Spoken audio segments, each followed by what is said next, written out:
spend the day with me as a childcare center owner. Right away when I got into the center, checked my emails, got a couple of random things done, and then I started working on our handbook right away. I had started working on this at home and I felt like I was on a good roll and I just wanted to keep it going. But I had a couple of other things that I needed to get ready because today was going to be the day I was going downtown and I was actually going to finally get the license plates for our van. This has been a headache and a half. We had a lost title, we couldn't get the plates, then we had to use templates, back and forth, back and forth.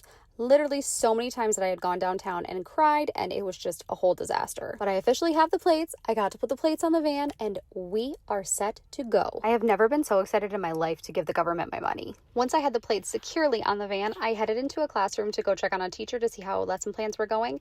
I covered for a bathroom break and I got to watch this cute little activity that they had going where they were using the little clothespins with the birds on them and they were using them to eat the worms. One of the kiddos was excelling in this, so then I just had her flip-flop over to use her non-dominant hand to make it a little tougher. Once the breaks were done, I headed back in, had a little bit of lunch, and then I kept working on that ops manual. I got it about 99% of the way done, and I just have like 2 more sections that I need to rewrite. I know you're supposed to stop and take like an actual lunch break, but when I'm in the zone and I'm hyper-focused on something, I really honestly just prefer to work through my lunch.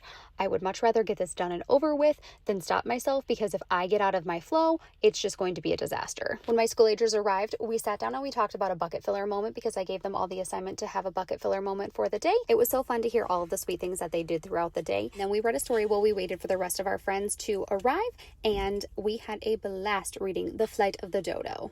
I absolutely love reading stories to the kids, and it's always hilarious to hear their reactions to the crazy things that these stories say.